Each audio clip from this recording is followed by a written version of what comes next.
Assalamualaikum dan salam syaraku sayang, bersama saya Alfairez Jemurin. Berita utama, persidangan Asia untuk bakteria asid laktik ke-12 ECLAB 12 akan terus menjadi platform utama mempamerkan perkembangan pantas bagi penyelidikan dan teknologi berasaskan bakteria asid laktik lab. Menurut Menteri Pendidikan, Inovasi dan Pembangunan Bakat Sarawak Datuk Roland Sagawiin, ECLAB 12 adalah bertujuan menyebarkan perkembangan terkini lab yang sering dengan temanya iaitu lab berasaskan bukti kemajuan, peluang dan cabaran. Jelasnya ia sejajar dengan dasar bioteknologi kebangsaan 2.0 NBP 2.0 yang dilancarkan baru-baru ini untuk memastikan bidang bioteknologi berkembang pesat selaras dengan aspirasi menjadikan Malaysia sebuah negara berteknologi tinggi menjelang tahun 2030. The ECLAB 12 theme is very much aligned with the recently launched National Biotechnology Policy 2.0 NBP 2.0 to ensure that the biotechnology field will develop rapidly and advance in line with the aspirations of making Malaysia a high-tech or K-economy country by the year 2030. The policy will strengthen the existing biotechnology ecosystem to be a catalyst in solving national challenges related to food security, pandemic management, and climate change crisis through locally developed biotechnological solutions.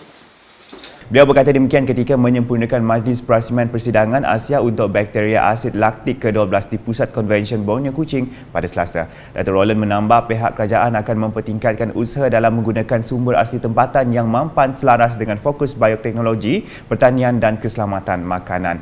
Justru itu, kerjasama dan sokongan sektor swasta amat diperlukan untuk memaksimumkan potensi produk yang dibangunkan daripada penyelidikan dan teknologi berasaskan bakteria asid laktik.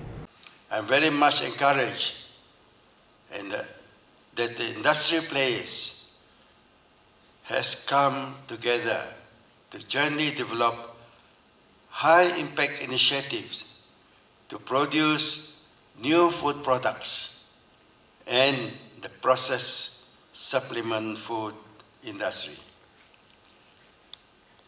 These are high-yield food manufacturing sectors, and we need the collaboration and support of the private sector to maximize the potential of these niches, probiotic and superfood products developed from lactic acid bacteria based research and technologies. Dalam perkembangan lain, Datuk Roland Sagah memberitahu penganjuran NASA Space Apps Challenge merupakan salah satu inisiatif Kementerian Pendidikan, Inovasi dan Pembangunan Bakat MEITD untuk meningkatkan kesedaran dan pendaftaran STEM di Sarawak. Ujarnya, sains, teknologi, kejuruteraan dan matematik STEM adalah unsur yang penting dalam memastikan pembangunan pendidikan. Therefore, my ministry continues to support this event in Sarawak, ensuring our talents are given the opportunity to learn, to gain interest in STEM, and to shine at the global stage. I'm proud to say that our young Sarawakians' talents are capable of helping in solving challenges that are impacting our lives, not just through science, technology, engineering, maths, but also via collaboration, creativity, and most importantly, communication. Beliau berkata demikian semasa menyempurnakan majlis penutupan NASA Space Apps Challenge di Tegas Digital Village di Kuching pada Selasa. NASA Space Apps Challenge, acara hackathon global 48 jam, kembali pada tahun ini dengan meraihkan makna sebenar dalam mengubah dunia untuk menjadi lebih baik.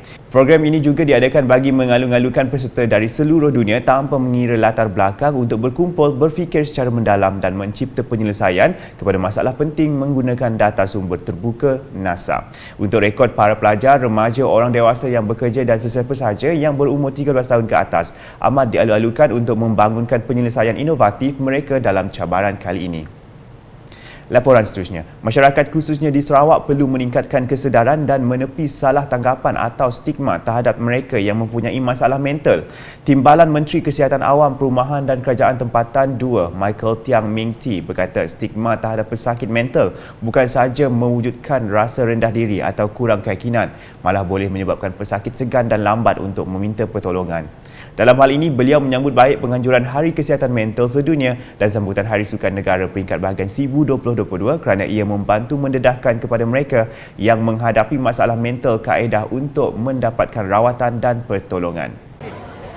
Masih ramai lagi orang yang mempunyai kurang kesedaran dan mempunyai salah tanggapan terhadap mereka yang mempunyai masalah kesihatan mental.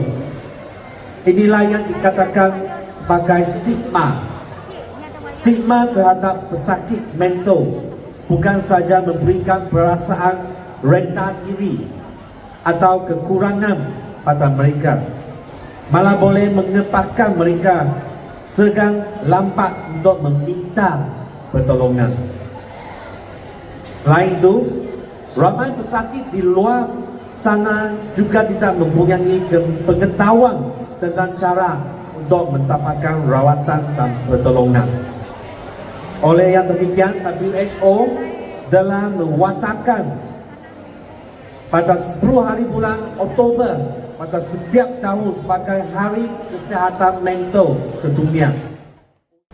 Beliau berkata demikian dalam ucapannya semasa merasmikan Hari Kesihatan Mental Sedunia dan sambutan Hari Sukan Negara peringkat bahagian SIBU 2022 pada Isnin. Sementara itu, ketika ditanya mengenai persiapan Parti Rakyat Bersatu Sarawak SUPP untuk menghadapi pilihan raya umum PRU ke-15, Michael yang juga Ahli Dewan Undangan Negeri Adun Pelawan menjelaskan pihaknya sudah bersedia untuk menghadapi satu lagi peperiksaan.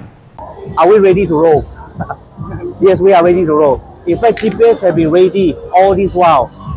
It's just now to wait for Prime Minister to sound the bugle. We all ready to face PRU 15 as we are very confident this time with our achievement, with our track record in Sarawak about our governance, how we bring Sarawak to the next level in terms of infrastructure, in terms of social harmony, in terms of our economy. We are ready to face another exam. Katanya calon untuk kawasan Parlimen Lanang dan SIBU juga telah dikenal pasti dan nama mereka akan diumumkan oleh Premier Sarawak, Datuk Patinggi Tan Sri Dr. Abang Abdul Rahman Zohari Tun Datuk Abang Openg apabila tiba masanya kelak. Keperkembangan di Belaga, Sarawak akan terus serta dalam sidang kemuncak penggubal undang-undang COP27 GLOB yang akan berlangsung di Mesir November ini.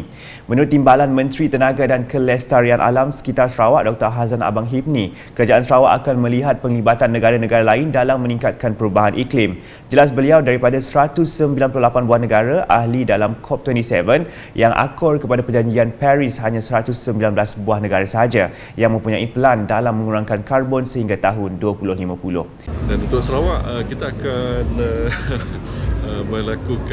menjalankan marketing lah, lebih banyak kepada marketing on hydrogen, our hydrogen industry, sebab hydrogen kita adalah premium hydrogen. Kerana kuasa yang digunakan untuk melakukan hydrogen adalah daripada hydro. So itu adalah merupakan hydrogen yang berkualiti paling tinggi lah dibandingkan dengan hydrogen yang dikeluarkan oleh negara-negara lain yang tidak menggunakan hydropower, yang contohnya menggunakan kuasa arang batu, kuasa nuklear dan sebagainya. So ini adalah merupakan kekuatan Sarawak. Dia berkata demikian ketika ditemui semasa menghadiri majlis memperingati Hari Tenaga Hidro Global di Empangan Hidroelektrik Bakun bersama dengan Sarawak Energy pada Selasa. Bertemakan Kita Boleh dengan Tenaga Hidro, program itu bertujuan mempamerkan faedah kuasa hidro terutamanya apabila dibangunkan dan dikendalikan secara bertanggungjawab dan mampan melalui satu siri acara inisiatif maya dan fizikal yang dianjurkan serentak di seluruh dunia. Mengulas mengenai Hari Tenaga Hidro yang disambut buat julung kalinya secara serentak di seluruh dunia pada tahun ini, Dr. Hazlan menjelaskan fokus utama kerajaan Sarawak adalah berkenaan perubahan iklim. Dan cara untuk melestarikan alam sekitar adalah berbagai-bagai cara. Satu adalah dengan komuniti, berkenaan melalui kitaran semula, melalui circular economy, melalui renewable energy. Dan inilah kekuatan Sarawak pada renewable energy, iaitu kuasa hidro. Sebab kita mempunyai sungai yang besar, yang panjang-panjang, dan kita mempunyai hujan yang banyak, dan kita mempunyai teknologi. Dan kita sekarang disegani oleh negara-negara di rantau ini. Itulah merupakan kekuatan Sarawak. Sementara itu, Ketua Pegawai Eksekutif CEO Sarawak Energy Datuk Syarbini Suhaili dalam ucapannya pada majlis itu berkata keterlibatan masyarakat tempatan penting terhadap kejayaan Sarawak Energy dalam membangun dan mengendalikan loji kuasa hidro di batang air, Murum dan Bakun. Katanya, pelibatan yang sama akan turut dirasai di Baleh menerusi projek tenaga hidro, Baleh yang kini sedang dalam pembinaan dan dijangka siap menjelang 2027. Sebagai sebahagian daripada perkongsian bersama masyarakat tempatan, Sarawak Energy katanya telah membangunkan program pelaburan sosial yang disesuaikan dengan keperluan masyarakat setempat.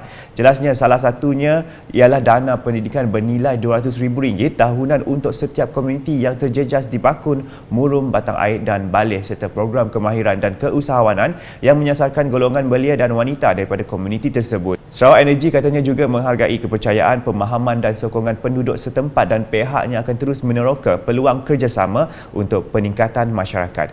Dalam majlis sama turut diadakan forum Weekend with Hydropower yang disertai Syarbini, Pengarah Eksekutif UN Global Compact Network Malaysia dan Brunei Faros Nadar dan penolong pengurus operasi untuk Bakun HEP Edmund Gabriel Andrews sebagai ahli panel.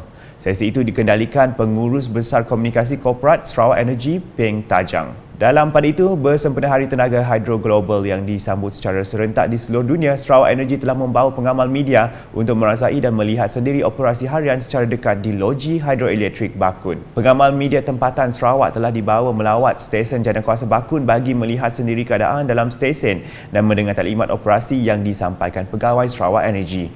Empangan terbabit mempunyai kapasiti 2,400 megawatt MW terletak di lembangan atas Sungai Rajang, 37 km dari Bandar Belaga. Ia dibina dengan kos RM74 bilion dan ditauliahkan sepenuhnya pada Julai 2014 selepas siap sepenuhnya pada 2010.